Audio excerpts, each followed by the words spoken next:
안녕하세요. 미스터 팩트입니다.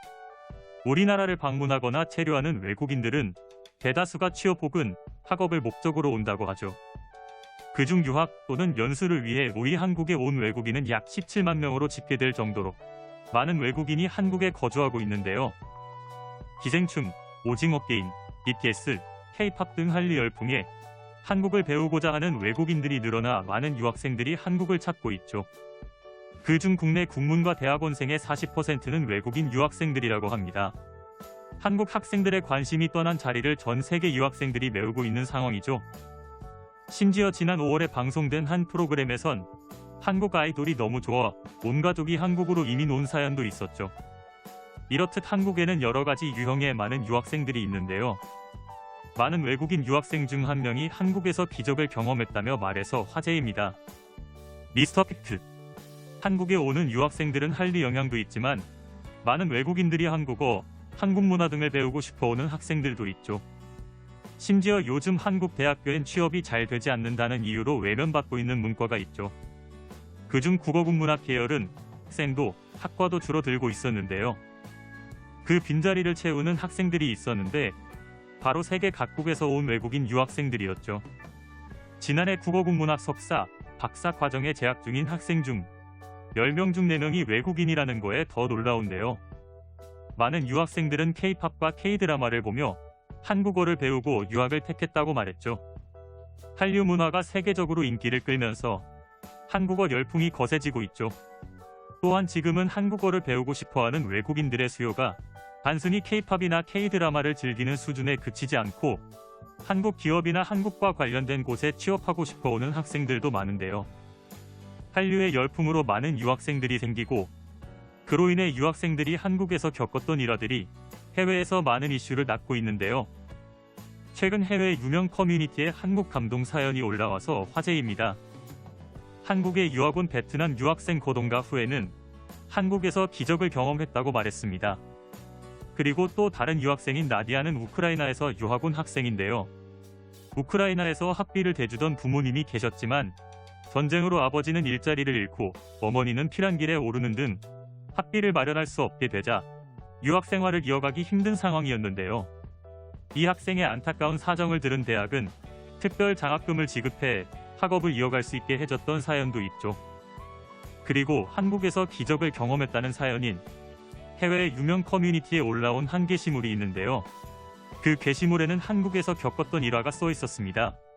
한국의 베트남 유학생이 루푸스 진단을 받아 760만 원의 병원비를 내지 못했다. 그녀의 어려운 상황과 배움에 대한 열정에 감동받아 병원은 130만 원으로 병원비를 인하해줬고 교회와 다른 학생들은 그녀를 돕기 위해 570만 원을 모금했다. 라며 게시물이 써 있었는데요. 그녀는 지난 2월에 코로나19에 감염됐고 후유증으로 치료를 계속 받아왔는데요. 최근 그 증세가 악화되어서 큰 병원에 입원하게 됐고 자가면역 질환인 루푸스 진단을 받게 됐죠. 루푸스는 신체를 지키는 면역세포가 건강한 자신의 조직을 공격하는 질환으로 피부, 관절, 신경 손상뿐만 아니라 전신의 염증 반응을 일으키는 난치성 질병인데요. 그녀는 입원 치료를 받으면서 760여만 원의 병원비가 청구됐죠. 외국인 유학생이 홀로 감당하기엔 너무 큰 액수였죠. 타국에서 병원 치료를 받으며 병원비를 마련하기 위해 전전긍긍하던 그녀에게 놀라운 일이 일어났는데요. 바로 그녀의 어려운 사정을 들은 주치의가 병원비를 특별 감면해줬던 거입니다. 더불어 다른 학생들과 교회에서 모금 활동을 펼쳤고 570여만 원의 성금이 모금됐던 거죠. 이 게시물에는 한국의 놀라운 대처법에 많은 외국인들이 댓글을 달아줬습니다. 한국은 어떻게 저럴 수 있지? 우리랑 다른 곳에서 사나봐? 등등 많은 댓글이 달렸고 그리고 거기엔 또 다른 사연도 댓글에 달렸는데요. 나는 그녀의 상황을 이해해. 나는 전에 한국에 간 적이 있어. 한국에 체류한 외국인으로서 나는 맹장 파열로 인해 복부에도 감염이 확산되어 급히 병원에 실려갔었어. 심지어 의무보험이 시행하기 전의 일이야. 우리 대학의 국제사무소는 그 당시 내 보험을 업데이트했어. 그런데 안타까운 사정으로 그 사무실의 담당자가 새해 보험을 갱신하지 못했고 수술 후 나는 480만 원의 병원비를 처리해야 하는 곤경에 빠졌어. 난 가난한 학생이라 돈을 낼 수가 없었지. 다행히 주변에 친절한 사람들이 있었어. 먼저 교수님께서 신용카드를 주셔서 병원에 병원비를 내고 퇴원할 수 있었지. 내가 다니는 교회에선 교수님께 조금의 돈을 갚을 수 있는 160만 원의 지원금을 줬어. 2달간 집에서 회복 후 나는 연구실로 돌아갈 준비를 마칠 수 있었어. 그러자 교수님은 나머지 부채를 충당할 수 있도록 310만 원의 급여를 받고 영어 대학원생을 위한 수업 준비 작업을 제안해 주셨어. 나는 일하길 간절히 원했고 2주 동안 하루에 16시간씩 열심히 일해서 프로젝트를 완성했고 즉시 보수를 받아 빚을 갚을 수 있었어. 나는 그의 연구팀의 좋은 학생이었어.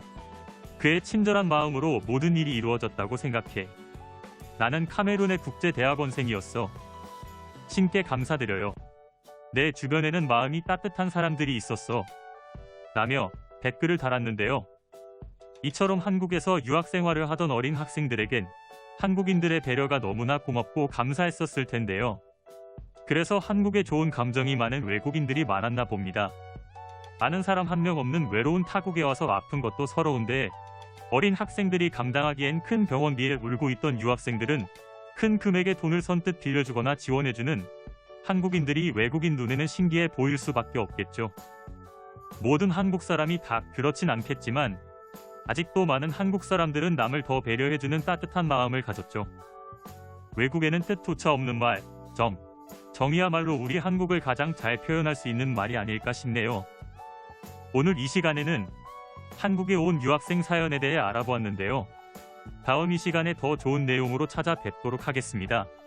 구독, 좋아요는 컨텐츠를 만드는 데 큰 힘이 됩니다. 감사합니다.